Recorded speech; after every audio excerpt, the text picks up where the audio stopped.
Hello and welcome to this episode of the Millis podcast, a show about ideas, books and events from the Christian intellectual scene in Australia and beyond. I'm your host, Simon Kennedy, and I'm the director of the Millis Institute and a senior lecturer in the humanities at Christian Heritage College up in Brisbane. I'm also a research fellow at the University of Queensland. And I am joined today by Dr. David Daintree. There's Dr. Daintree now on the screen for you.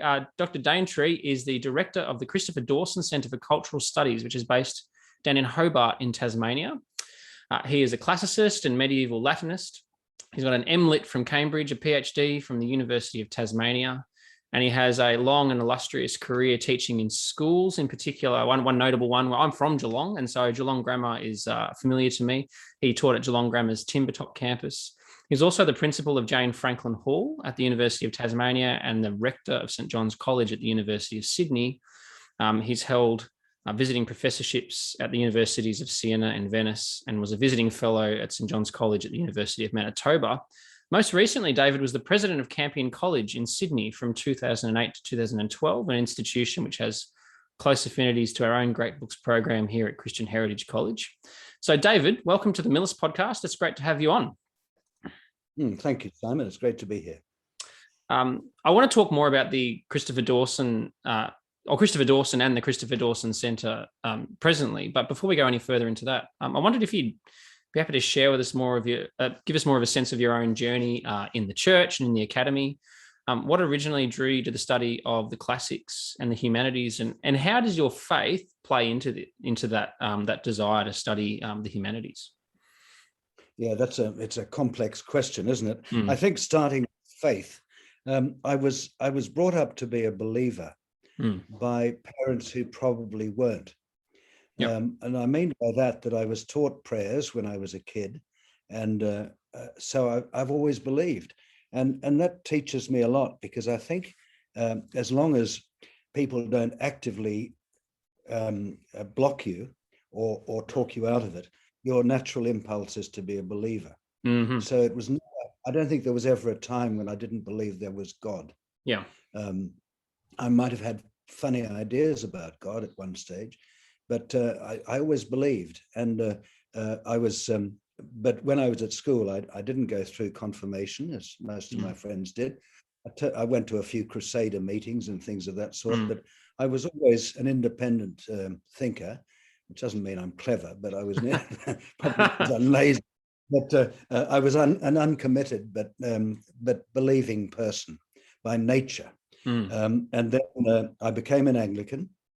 And then many years later, I was received into the Catholic Church, not kicking the ladder away. I have great respect for Anglicanism and Protestantism in general. But for me, it was a kind of a completion or fulfillment of a state of mind and soul that I'd been in.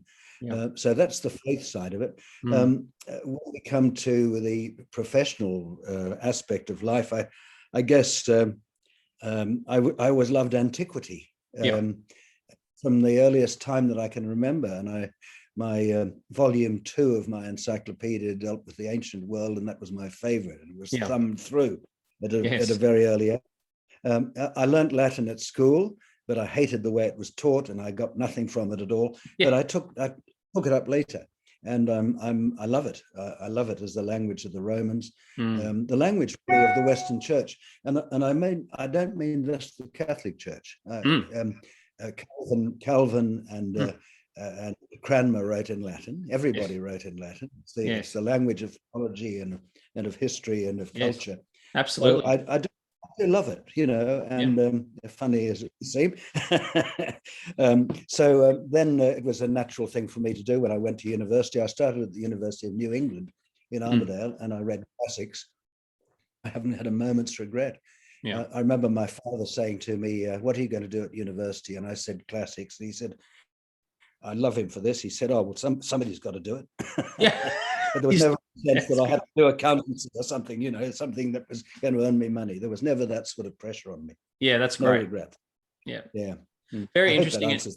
No, that's a great answer. And your point, I think, about Latin, and Latin's something that I've done a little bit of, but certainly not to the extent that you have. And I'm a very, very meager Latinist myself. But I am utterly convinced that you're absolutely right of the importance about the importance of Latin in terms of it being the language of the Western Church. I mean, there's great retrieval projects going on that I have been connected with to do with translating the thousands of years of literature that we have, both pre-Reformation and post-Reformation, in the Western Church of Protestant and Catholic literature. There is so much to do, and so it's wonderful that you've been a part of that project, David. That's fantastic. Now, before we get to, sorry, go on. No, that's all right. I was just going to thank you for that, for your sympathetic hearing. Oh yeah, absolutely. And Latin is not it's not a dead language. It's the wrong way to put it, because it's very much alive and well, and there's so much to do. I was going to ask you about Campion College. So you were there between 2008 and 2012. Can you tell us more about that institution and about what the vision of that institution is in terms of its liberal arts education vision and so on? Yes, with pleasure. Campion was my last full-time job, so it was the end of my career. And I'm so grateful to have had the privilege of being the second president of Campion College. It was founded by a man called Carl Schmuder. One of the co-founders was Carl Schmuder, who had this vision of a Christian liberal arts college 40 years ago. And it took a long time to come to fruition. I think now, I'm not good at numbers, but I think Campion was founded about 15 years ago. Yes. So it took about 25 years for this vision to be realized. And the idea behind it was that it would be a university, a single campus university teaching the liberal arts, by which they meant those arts which distinguish a free human being from the beasts, the things that we do as human beings that animals, from all that we love them, can't do. Yes. And so they hit on the idea not of the great books, which was very common American pattern, as you do that too, but and there's nothing wrong with that concept, but they hit on the idea of core subjects. So they decided that everything centered around theology, history, literature, and isn't it ridiculous? Philosophy. And philosophy. Thank you. Yeah. So those were the core subjects, to which they introduced language. So they now offer courses in both Latin and Greek. Yes. And they do mathematics too. Yes. Something that they didn't do at my time, and I'm not a good mathematician, so I was never terribly enthused by that. But mathematics, they argue, was very much, and it is, of course, very much one of the liberal arts. So they do those things now, and they choose the very best that's ever been written and said. Yes. And so when you do literature, you do Homer and Virgil, and you do Shakespeare, and you do the great novelists of English and the great poetry, right up to the time of Eliot and into modern period.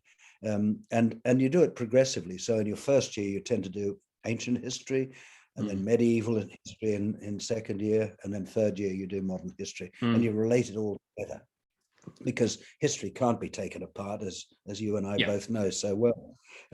So that's the principle behind Campion. I'm terribly biased in its favor. I mean, I think it offers well, at the time, I thought it offered the very best arts degree in the country. Yeah. Because nowadays mainstream universities divide things up into micro subjects and modules and all the rest of it. So, you can do Mickey Mouse studies, and you can do tourism studies, or you can do Australian history on its own. What is the point of doing it? How can you understand Australia without understanding where it's from and what brought us here? Yeah. So I loved Campion for its holistic view of education. And to me, it was the pinnacle of my career, being privileged to be president in those last 4 years of my full-time work. It's a wonderful institution. I know a number of people who have gone through Campion, and I know some lecturers there. And it's a vision that resonates very much with what we're doing at Christian Heritage College in the liberal arts program. You've got those core subjects, and I think it's a wonderful way to study the great works and the great events of history. And so, no, I'm totally on the same page with as you about that, David. That's very good to hear. So moving on from Campion, it may not have been the next thing that you did, but certainly since then, Archbishop Julian Porteous invited you to become the founding director of the Christopher Dawson Centre. How did that come about? What is the Christopher Dawson Centre? What are its goals? Okay, that's a big question too. So I'll take it in order. I met Bishop Porteous, as he then was, in Sydney. We didn't know each other well, but I really liked him, and I'd met him on a few occasions. He'd been my guest at St John's College when I was rector there, and I enjoyed his company. And shortly after he became Archbishop of Hobart, he rang me and asked if I would be interested in establishing some kind of a centre or institution to promote what we then described as the Catholic intellectual tradition. In other words, to deal with that view that most people have about Catholics, that they're simple-minded. It is a common view. Simple-minded, if not downright perverse. They have funny ideas about everything, and to insist that some of the world's leading intellectuals and thinkers have been Catholics and scientists. And so we did that. And I remember we talked about a centre like that. And at one stage we thought of calling it the Hobart Institute or something like that, rather like the Institute, And then he said to me, could I just ask one favour? Would you mind naming it after Christopher Dawson? And I said, not at all. Christopher Dawson was a big friend of ours at Campion. And so that's what we agreed on. And so it's been a centre for cultural studies. We say Catholic intellectual tradition. We interpret that in the wild.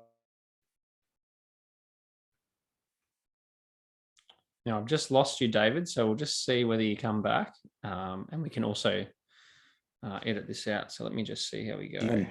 You're back. A lot of non-Catholic. Yep. Oh, sorry. No, that's all right. I lost you for a second, but please keep going. That's fine. Okay. We have a lot of non-Catholic Christians on our board. Yes. I've got a sign here saying the internet connection is unstable, but we'll press on. Okay. Sure. You then? That's fine. We can keep going. I'm not worried. So please continue. Fine. Terrific. Yeah. Sorry, you can edit that bit out. Yeah. Yes. So that was the story of the Dawson Centre. And we've done our best. I mean, basically, I'm working on my own, except that I have an assistant now living in Sydney, Naomi Spinks, who edits the newsletter and sends it out through MailChimp. And she does several hours a week, but it's pretty much a lone operation.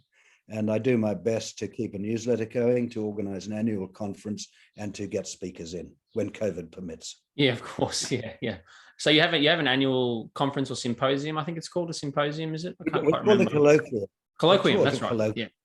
It's a conversation more than a conference, isn't it? So, and so the colloquium, you've had a number of those, and you've had different themes across the years, but your focus tends to be on, as you said, the Catholic intellectual tradition, and also education. Is that fair? Education, I think, especially, because that's an area we can make a difference. Yeah, absolutely.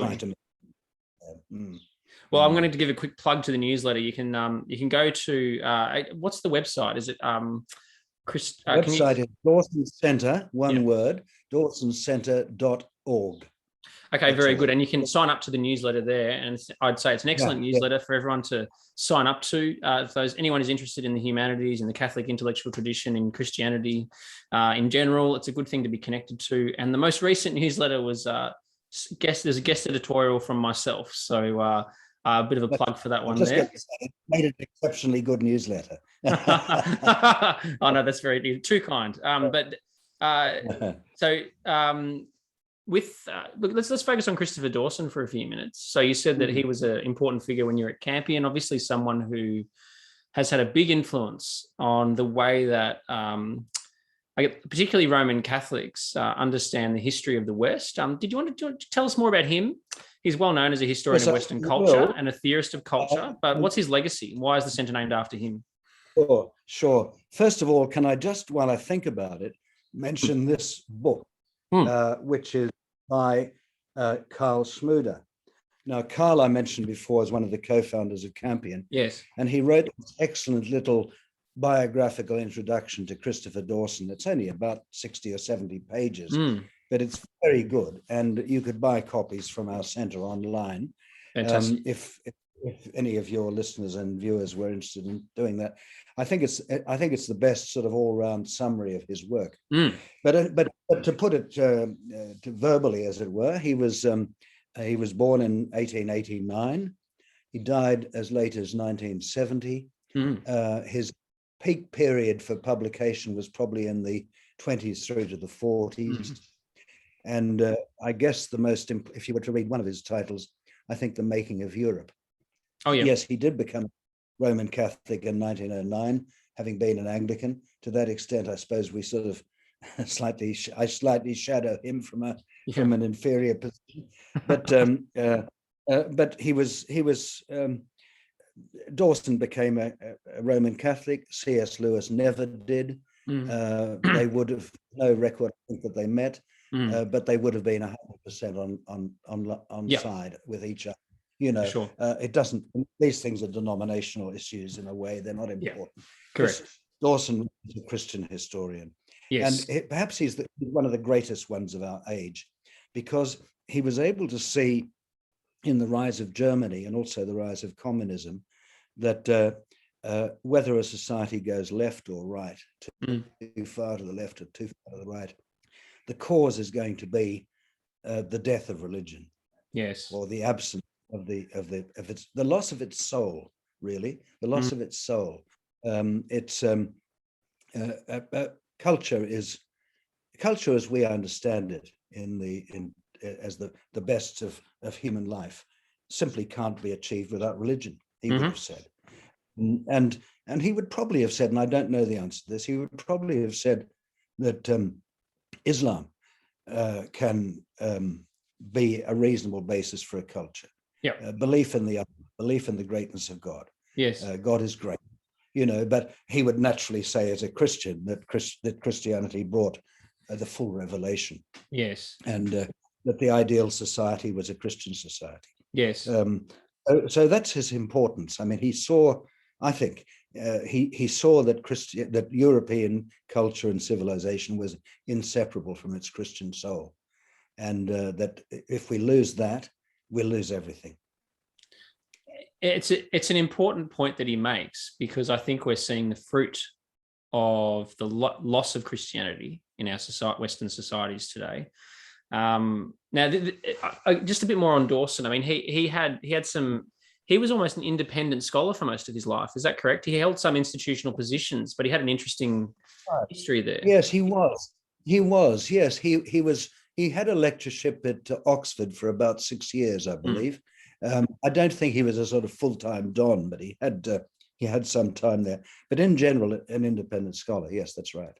Yeah, and that's interesting in and of itself, isn't it? Because he was probably able to think independently, to work independently, and he must have been a man of means to an extent if he was able to carry on that kind of scholarship that he did. Yeah. And he's widely regarded today as an important historian, not just in Christian circles, but beyond that. And I think that I think it's because he had such a significant, he wasn't just a historian, but he kind of almost was a cultural theorist. He understood the importance of culture and seemed to advocate for the significance of religion and culture. In some ways, would you say that he argued that culture is the externalization of religion, that kind of idea? Yes, I think that's very well put, actually. He was a sociologist as well, wasn't he, I suppose? And he would be... He has the respect of sociologists, or at least ones that think as we do. Yes. Sure. But yes, I think that's a nice way of putting it, Simon. Yeah. Okay. So related to this idea of sort of, I mean, the Western civilization, this is something that the Christopher Dawson Centre is interested in, and Dawson was himself very interested in. You recently wrote an intriguing column in one of the Centre's newsletters. It was the one before this one, I think, that was just out yesterday. This is November the 11th that we're speaking.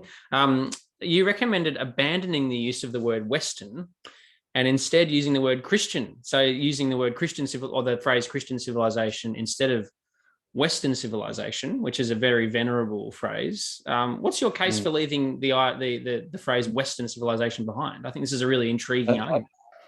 Sure, I wouldn't have said abandon exactly, but maybe Sure. maybe stress the Christian aspect.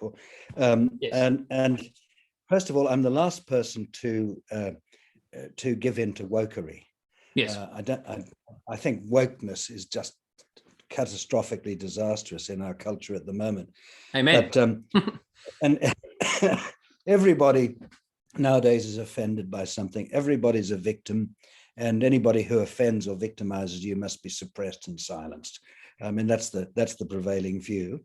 But just on this one point, I think perhaps they have a case. When you think of the Ramsay money being made available to Australian universities and the absolute outcry at having Western civilization taught in our universities, even though a lot of our universities have China foundations funded by the government of China, and all sorts of things. There's the Institute of American Studies and the University of Sydney.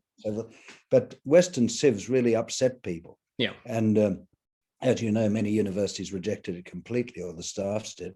Well, so I thought, what is it in the word Western that's offensive? And I suppose it is a bit, it could be imputed. It could have racism imputed to it. Yeah. So special about Europeans, Western Europeans.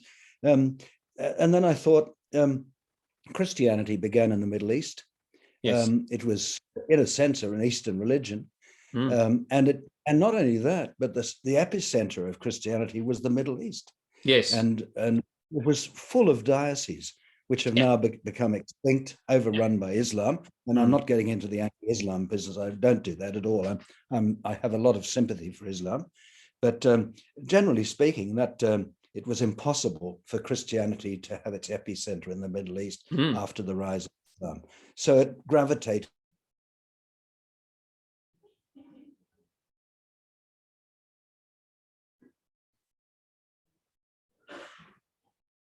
We have lost you again, but when you come back, we'll just keep going. It's fine. Possession of the West. Yeah. And it seems to me that to talk about civilization as being Western is to undervalue it. It's Christian.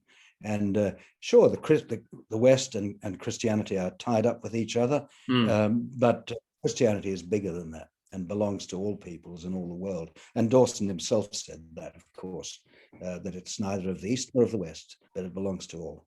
So I think that's a better stress than talking about Western civilization. Yeah, I think I can track with you in that regard. I suppose that the only thing I can see that might trip it up is that, like you've just said, Christianity isn't Christianity is a universal religion, and there are different cultural expressions of Christianity. So I guess that it becomes almost too, I wonder whether it becomes too broad once you go Christian civilization. I'm not sure what you think about that, though. Well, that's the danger, isn't it? Yes, Yeah. I think we always have to temper it. That's why I wouldn't abandon the word Western entirely, but put the stress somewhere else. But how would Ramsay do that? Well, yeah, you're right. I mean, they couldn't very well say, let's have courses on Christian civilization. Imagine it. Could they? Well, they could. I suppose they could, and it might be slightly more acceptable than Western, and it would amount to the same thing. Yeah. But the other thing too is that Western does tend to exclude, say, the greatness of the Eastern Orthodox tradition. It slightly does, doesn't it? We talk about the Western Church, meaning the part that's not Eastern Orthodox, and maybe that's a bit misleading. So I think probably more moderately, I'd say that Western civilization is in danger of being misunderstood. The term is in danger of being misunderstood. Yep. And might seem to exclude some people. So they feel like can I just continue on that vein and say another thing that I've been musing about recently? Yeah. The number of Asian and African clergy who are coming to this country.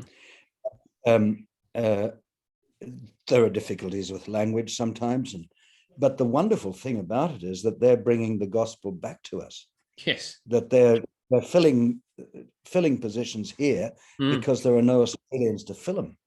And we've got the gospel being brought back in much the same way that the Irish took Christianity back to Western Europe after Europe had been devastated by barbarian invasions and Yes. in the center, Vikings on the edge, and the Irish became missionaries to Europe, and people probably laughed at their language too. You know, they didn't speak French too well, or they had a funny accent. You know, but they brought the faith back, and I think the faith that we once took as missionaries to Asia and Africa is now being brought back to us by missionaries from those countries.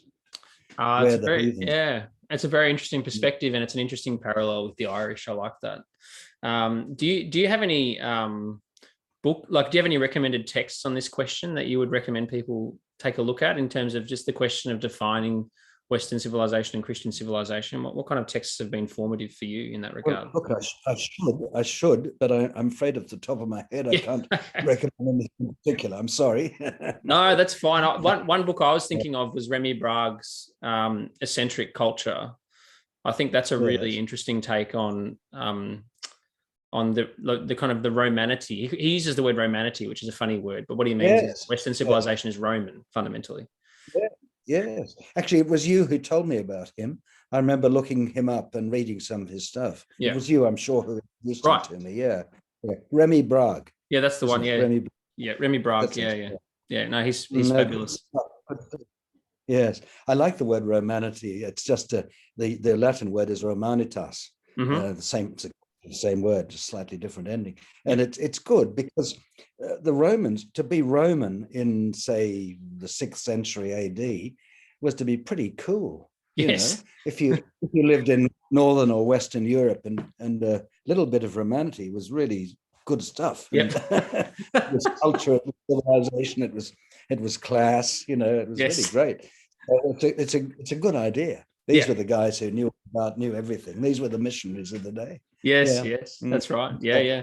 No, that's very good. That's very good. Back to the Dawson Centre, or Christopher Dawson Centre.